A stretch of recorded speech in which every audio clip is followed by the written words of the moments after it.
20 minutes later, after the fire department of New York had burst onto 141st Street with sirens blaring and the crew of 15 firefighters had thoroughly inspected the building, the brownstone was deemed safe to enter again.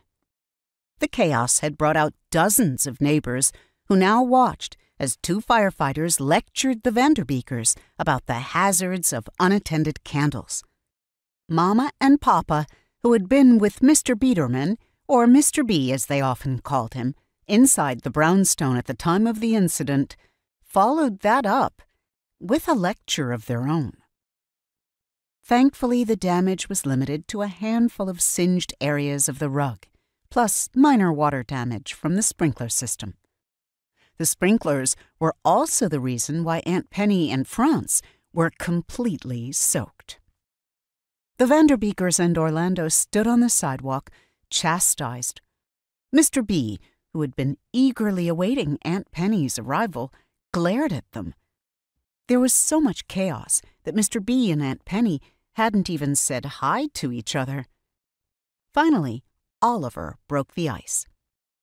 "Welcome back to New York City," he said to Aunt Penny with a wave of his hands. Aunt Penny pushed a damp tendril of hair away from her eyes. "Thank you." "The fire wasn't in the plan," Laney piped in.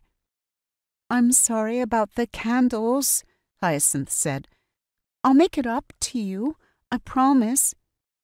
Isa, noticing that Aunt Penny seemed particularly grouchy, spoke up. "Aunt Penny, why don't you come inside and get a shower? I'll make you a fresh cup of coffee."